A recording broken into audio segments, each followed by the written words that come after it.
Welcome to the Feed Central Hay Matters podcast, your go-to source for all things hay-related in Australia. I'm your host, John Paul Driver. In today's episode, we're joined by Dr. Louise Brown. She is the CEO and founder of Hygiene Renewables. And you might be wondering what Hygiene Renewables has to do with the hay and fodder industry, but I promise we'll get there. Welcome to the podcast. Thanks, John Paul. It's great to talk again.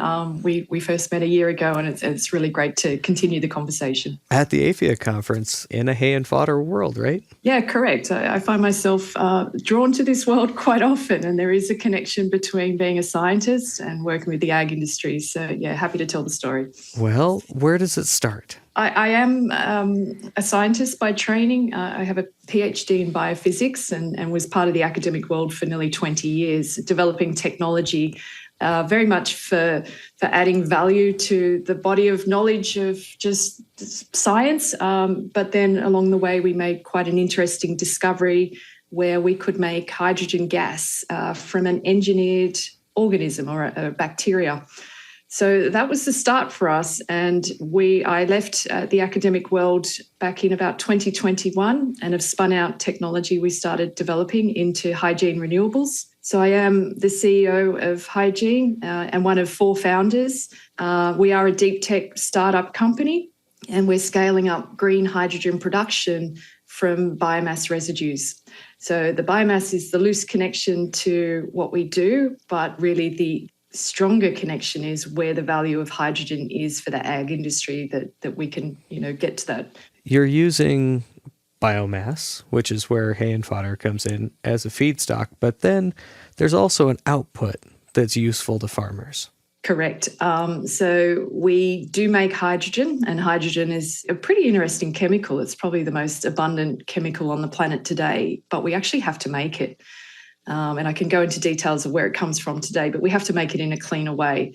And that connection to how it's used on farm is hydrogen is one of the core ingredients for making ammonia. And that ammonia, of course, is used for synthetic fertilizers.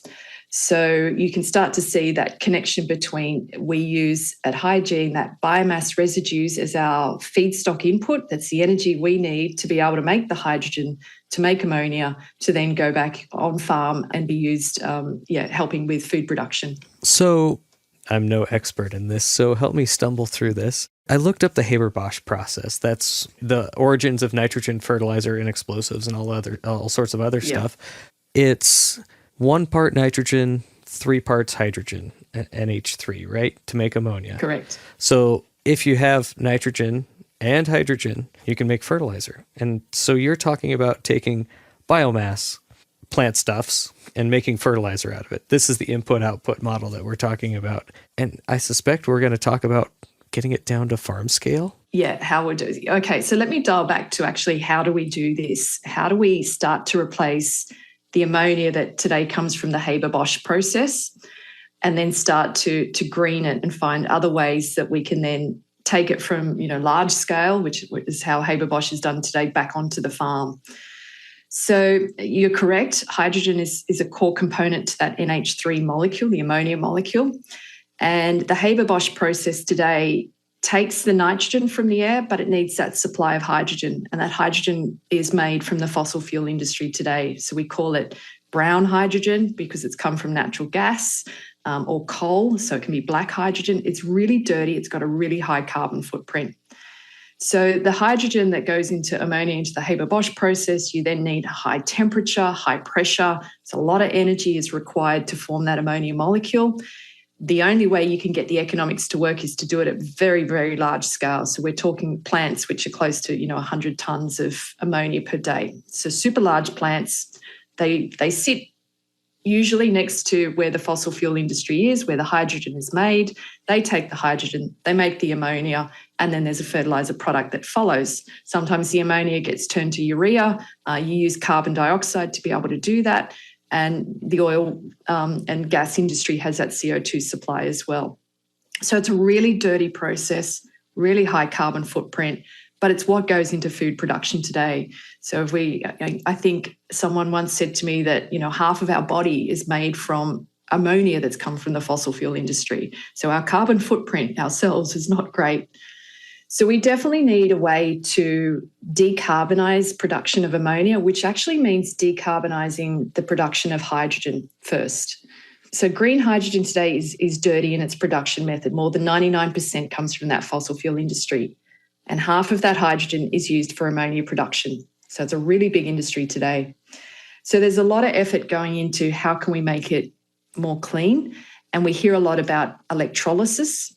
Electrolysis is where we can take water and we can split it using energy into hydrogen and oxygen. So that hydrogen can go into ammonia production. So to do it cleanly, you need a renewable source of energy to split that water. So we're talking about large-scale renewables like wind and solar. So there is a lot of effort today and a lot of money being put behind electrolysis, which is great when you've got large-scale renewables and excess, green electrons that can go into making hydrogen.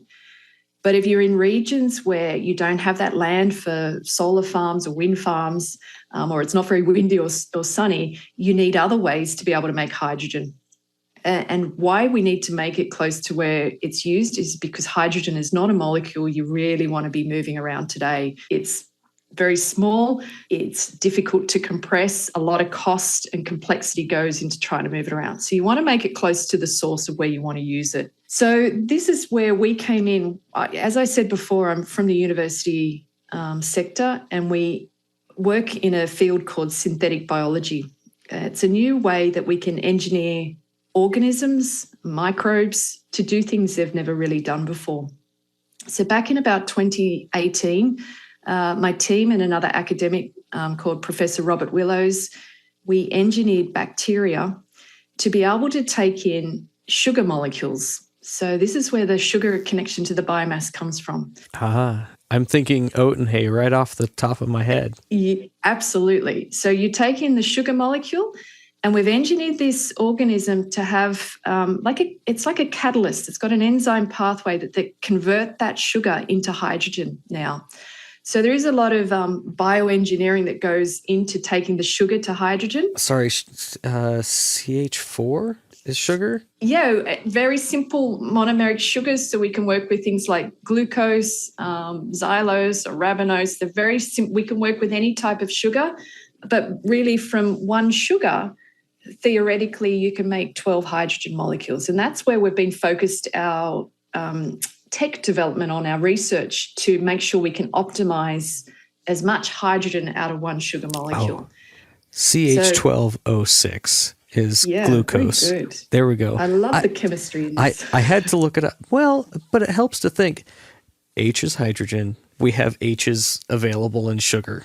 It's just making it make sense in my mind. Yeah, absolutely. And I think the other the key atom in that sugar molecule is carbon. So this is carbon that is now available from above the ground. So the other way to make hydrogen is carbon from under the ground. So where we wanted to change our focus was we need a feedstock to make hydrogen, but let's work with carbon that's above the ground, and the carbon sits in those sugar molecules. So carbon is a really important molecule. Yeah, if we can make it from plant material, which makes the sugars, that's sequestering that carbon dioxide from the air. It's a biogenic source of carbon. It's clean, and then we can start to make clean hydrogen. And that hydrogen then can go into the ammonia production pathway. Look, we're jumping with chemistry all over the place. I love it. Okay, I think I understand the connection between the carbon and hydrogen in sugar. We understand that, anybody that's chiseled oat and hay gunk out of the back of a baler understands that the higher the sugar content, the worse it is. So it's not hard for hay and fodder producers to think about sugar in hay. And then taking that hydrogen component, converting it to ammonia. But we're talking about your process takes the sugar and converts it to hydrogen. Correct. Yes. Okay, I'm tracking. And then once you have clean hydrogen, then you have cleaner fertilizers. Correct. Am I catching all this right? Yeah, that's perfect. Okay. I just want to, but the challenge is not only do we want to make clean hydrogen to make clean ammonia, but we've also got to compete with the fossil fuel industry. So you've got to develop the technology to make sure that we compete on the economics of the product we're trying to make. So a lot of the development we go into is focused on, really driving down the cost curve of the unit economics. So it's not only can we make, those 12 hydrogens from one sugar, but where can we get a supply of sugar that is low cost, that is not have other market opportunities that we have to compete with. And this is where that connection to the ag industry started to develop probably around sort of 2020, 2021 for us. So as scientists in white lab coats in a university, the sugars that we always worked with came in a white bottle with a red lid. We never thought about where they came from. We could just buy them from another chemical supplier. So it's like, well, this is very expensive sugar. We can't make low-cost hydrogen. We have to find a way where we can, unlock the value of other low-cost sugars for manufacturing. So this is the ag industry. And in about 2020, 2021, the Australian government put out a challenge through one of the government agencies and it was connected to the Grain and Research Development Corp, where they were looking for a very environmentally clean way to make fertilizers, to make ammonia, but they knew that they needed hydrogen and they wanted to connect it back to the agricultural industry and farming. Could we find a way to make hydrogen on farm? And it was a beautiful moment for us at Hygiene because we thought, well, farmers, they grow things all the time and everything has sugars in it. So this was our opportunity to really start to understand where were we going to get those sugars from in the ag industry that could get us, cost competitive. And that gets to your excitement about the different types of feedstocks that we could possibly use.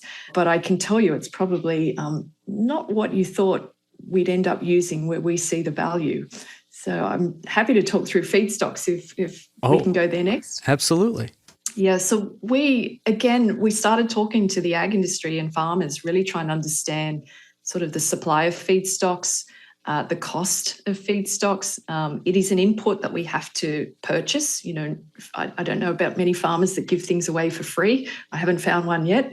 So it was really, what feedstocks are in the ag industry that might be sort of biomass residues that we could value add to. And we started looking at straw as the first feedstock. And in Australia and globally, a lot of straw post-harvest where the stubble load is high is burnt in the field, or even in a lot of places it just gets ploughed back in and it goes to landfill.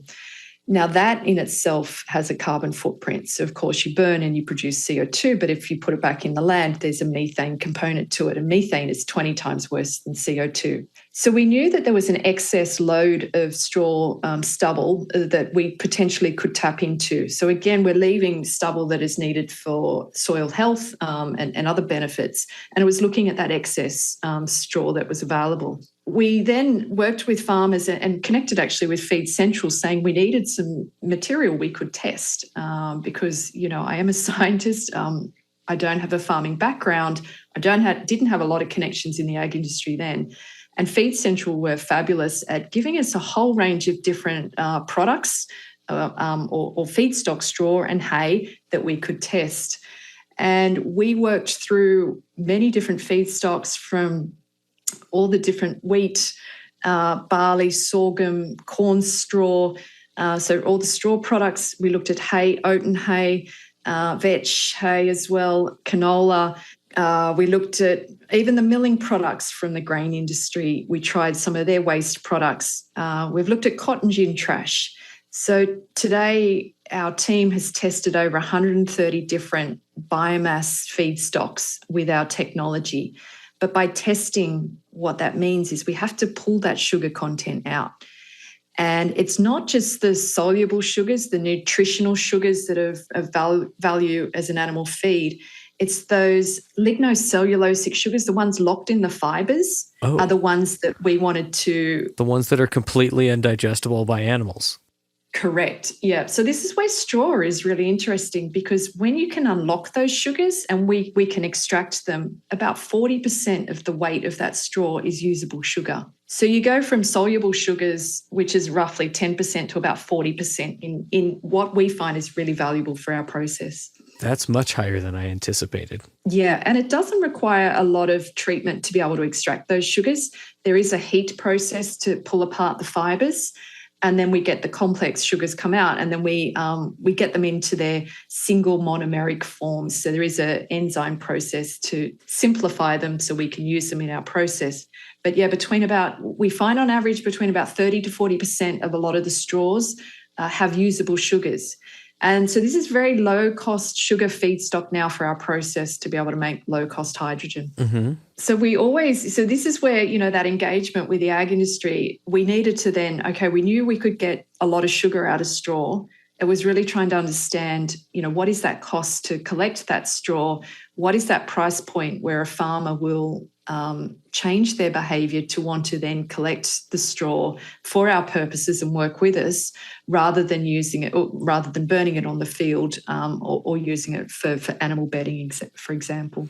Or sometimes is just roughage in diets, and there are uses for those types of things. Yeah, absolutely. And this is where, for some farmers to sell additional residues that they have, it is good for bringing in income, but others will keep it for when there is a drought season on and animal feed prices are high. So we acknowledge that, and we know that there are sort of geographies where there isn't a lot of excess biomass residues out there for us to use, but in some regions, such as in the Victorian wheat belt in Australia, we have a lot of farming partners where there is quite a lot of stubble that is available for making quite a lot of hydrogen. So they're the regions that we focus on, not where, it's really important to retain that stubble for soil health. Thinking about no-till areas, Correct. The Mallee comes to mind, right? Very dry, Very dry regions. Absolutely. And that's where, when we tested the straw, we found it doesn't have to be at a certain age from harvesting. We can take straw that's been on the field for quite some time. We can take water damaged straw, even if it's got a pest or other weeds in it, it's still of value to us. So we can work with very low grade straw. It doesn't have to be high quality at all. So there might be benefit there if a straw that is not shedded and becomes damaged and has no value. That's what we like to work with. Where in this development process are you? Yeah, so we spun out the company from Macquarie University in 2021. So we are a venture capital-backed startup company. We're about 18 people today, and we have a lab or a factory facility actually in Sydney where we've got an in-house pilot. So that pilot today can take all different feedstocks. We extract the sugars, and we have our biocatalyst, that's that engineered organism that now can convert those sugars to hydrogen, and that's operating in our facility in Sydney. But you can appreciate we don't want to be making too much hydrogen in a building. We want to find a way to use that hydrogen directly and not store it. Hindenburg. Yeah. Yep. Mm-hmm. That question pops up every now and then, and there's a lot of debate as to what actually caused that disaster. And, having a wooden frame on a Hindenburg is not the most practical way of working with hydrogen either. But it's that hydrogen-oxygen mix that makes it explosive. It's not, and we've worked with hydrogen for many, many years. It is a big industrial chemical molecule today that we know how to work with safely. Yeah, there are safety concerns, and this is where if you don't need to store it or move it, but can use it straight away, that's where you can really start to address some of those safety concerns that transitioning to this new green hydrogen economy we're starting to face if we think we're going to move hydrogen around the world. So our focus today is, yes, we can make hydrogen in our facility. We're working with a farmer partner in central New South Wales. We want to deploy our technology now on farm and start to scale up production and work with, the residues produced by that farmer. But again, a farmer today doesn't really use hydrogen. It is not a molecule that there are hydrogen tractors. Right, yeah. Right, there's hydrogen. So it can be a fuel for hydrogen tractors, and they're under development. It can be used in what we call a fuel cell to make electricity directly. So you might be able to run irrigation pumps on it, but it's not really a great usable chemical on farm today. So we are now focused on finding that technology where we can turn that hydrogen to ammonia. And then it starts to become quite valuable for a farming community to have that own security of supply of ammonia-based fertiliser in their region. But that's a new technology, and there's a couple of options or projects that we're looking at. As I said before, the Haber-Bosch is the gold standard way of making hydrogen today, but that's done at very large scale, and that would require a lot of hydrogen from biomass residues. So we want to try and scale down that process. So we are working with a university partner, the University of Newcastle in New South Wales, on the design of a smaller Haber-Bosch plant that we can take on farm. And some of these systems actually do exist around the world. There's one developed in China, for example. So smaller systems are around, but you need that supply of green hydrogen. The other opportunity that we've become involved in the last 6 months is working with a company that's based in the UK. They're called NEOM, and they call it a nanocatalyst material that can take hydrogen and convert it to ammonia under lower pressures and temperatures than the Haber-Bosch. So it's like a catalyst material, and we've just been funded through an Australian-UK bilateral grant scheme where we will couple our two technologies together, and working with our farming partner, we will take that straw, convert it to hydrogen, and then we'll work with NEOM on their nanocatalyst material to take the hydrogen to make ammonia. So bringing those two modular components together will then we will really demonstrate that we can take that environmentally clean way of making ammonia on farm. So that's a really exciting project that we've just picked up the funding for. But there's other, technologies being developed around the globe really for trying to find ways to have a more modular approach for ammonia production. And we're always interested in looking at those opportunities and supplying the hydrogen that is required for that ammonia production. I've been on several dairies that have methane digesters. As I think about that, there's a building with an engine that burns methane. There's a large vat, if you will, that takes manure and other feedstuffs and digests the things and releases the methane, right? And the scale of this is maybe a couple of acres. It's not huge, but it's also not really small. It was quite the investment. I'm thinking of a particular group of 3 dairies that built it together. How do you see farmers coming together to create, even though you're talking about scaling down, how do you see farmers coming together to create the infrastructure to have these maybe modular fertilizer production units? I mean, that's where you're headed. Yeah, we are. It is a modular system. And I'm glad you raised the biogas industry and anaerobic digesters, because there's a lot of synergies too with hydrogen and biogas production and projects that we're working on today for integrating into some of those existing plants that are, in Europe, they're quite prominent, less so in Australia, but starting to really capture the attention of helping to transition to, this green future is through biogas. So the anaerobic digester sector, you're correct, John Paul, it takes in a feedstock input. It has a living microorganism that can then digest it to make that biogas. Now we can use that same feedstock. What we want to use from that feedstock is the sugar component, whereas the anaerobic digester sector likes to use the proteins and the fats. That's what its microbes like to use. So there's a sugar component there that we can first use for our process to make hydrogen, and then what we don't use would still go back into the anaerobic digester sector. So where the value of hydrogen is for biogas, this is where it becomes quite interesting again, is if you can inject that green hydrogen we've made into the biogas plant, you can then make more biogas. You increase that yield because they've got excess carbon dioxide that would combine with our hydrogen to make more methane. And then the other value that you would get from our hydrogen is you would reduce that carbon footprint because you've got a clean way of making hydrogen. So ammonia is one application that we're very focused on, but biogas upgrading through anaerobic digester is another one. So those plants exist today, and you're correct, they've got quite a small footprint of production. They work at quite large scales, and this is where we would bring in our modular catalyst technology, and we could integrate into those plants. So a lot of them know how to process the feedstock at the beginning. We would take that sugar component, and then our hydrogen gas would be injected directly into, a biogas plant. So, but the challenge is, that these projects do require large infrastructure upfront. It's what we're working through today to really and it's CapEx costs or infrastructure costs, which is not as significant as some chemical manufacturing plants out there.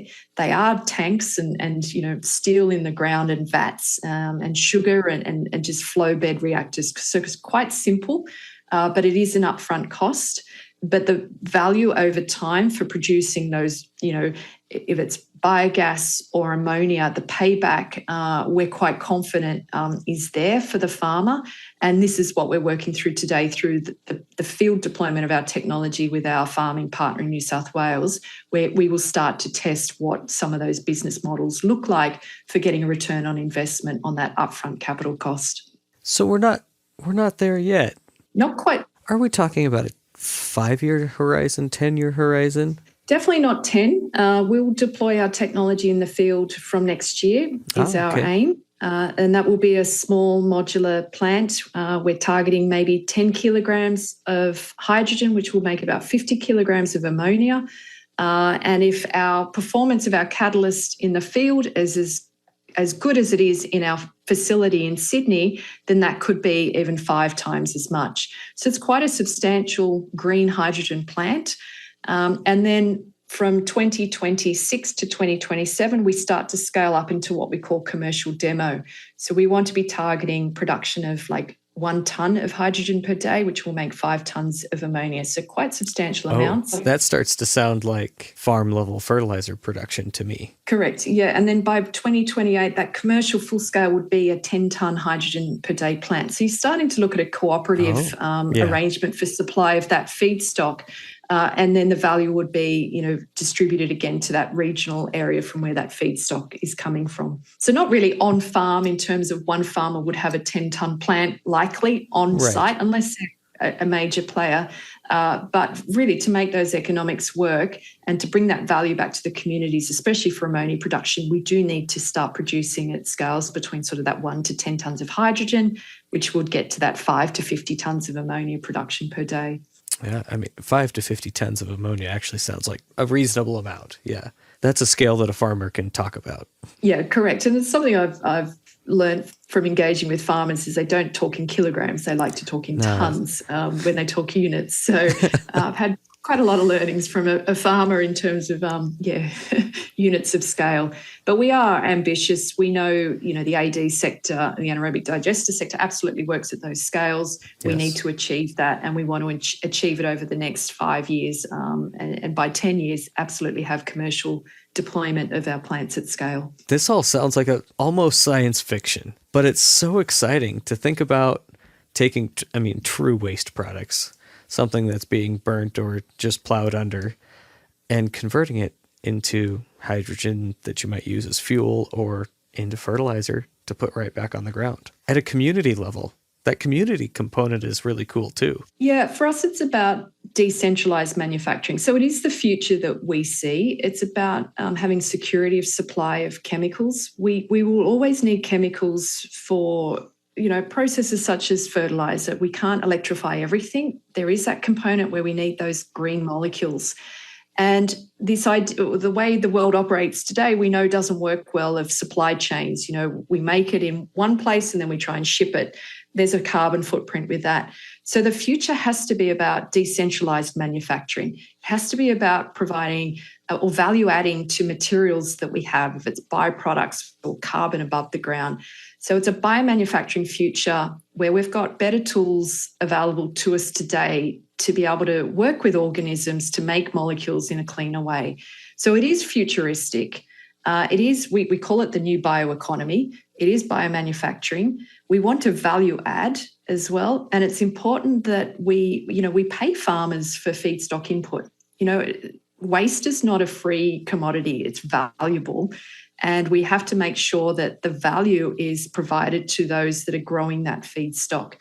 We're not trying to encourage energy crops to be grown. We know that works well. We want to start to work with other residues that have traditionally been difficult or have no value in the bioeconomy, and find new ways to work with organisms where we can now start to unlock those sugars and use them for chemical manufacturing. So absolutely futuristic. There is, across globally, there's a big push from the US government in the bioeconomy space. We're encouraged by that and the funding that is going into biomanufacturing. So that's the world we fit in.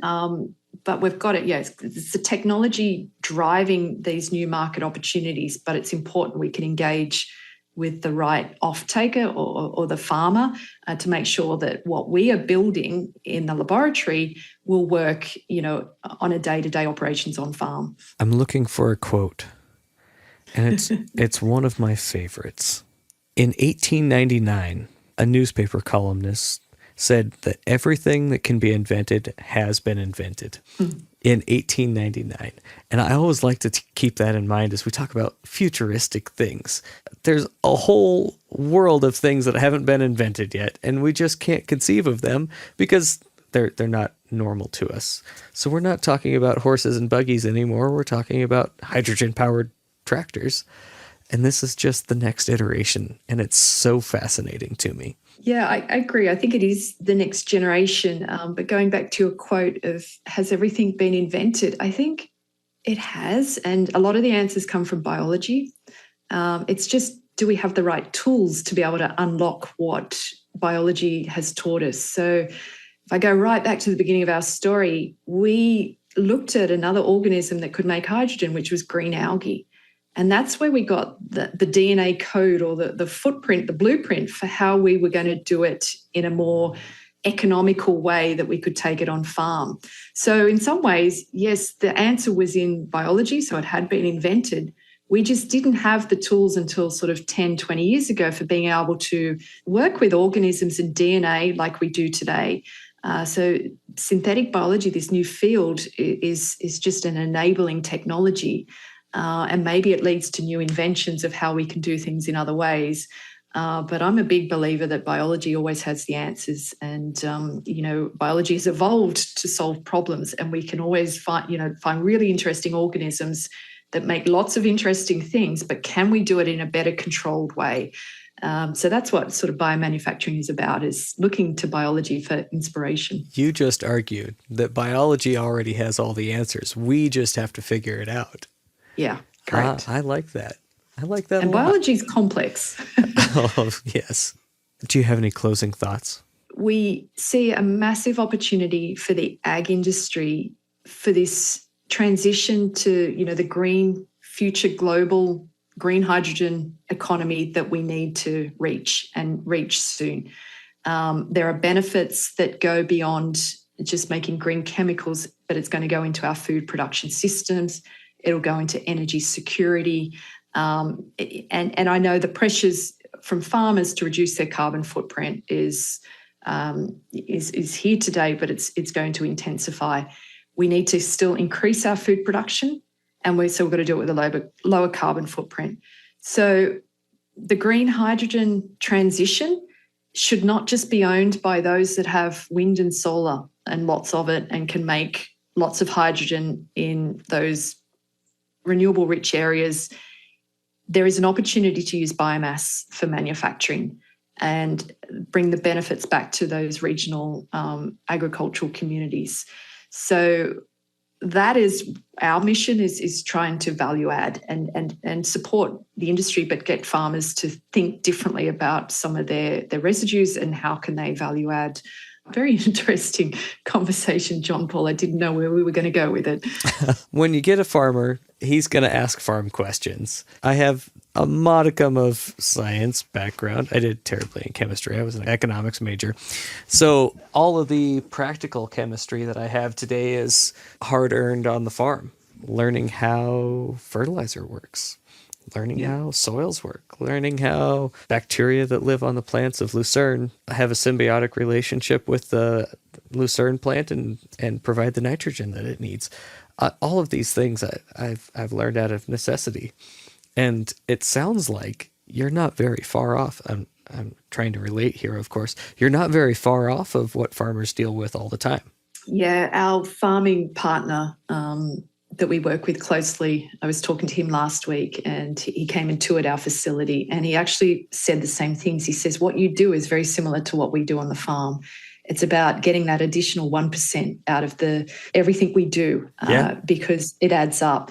And it's the same in the technology space. We're trying to improve the efficiency of our microbes all the time. We're trying to improve how we can extract sugars at that lower cost. So, I think we're all scientists in our core. We take in information and we make informed decisions from it to continue to improve things by incremental amounts, which all add up. So I think we're very aligned. I love working with farmers because I know that they've got a very similar mindset.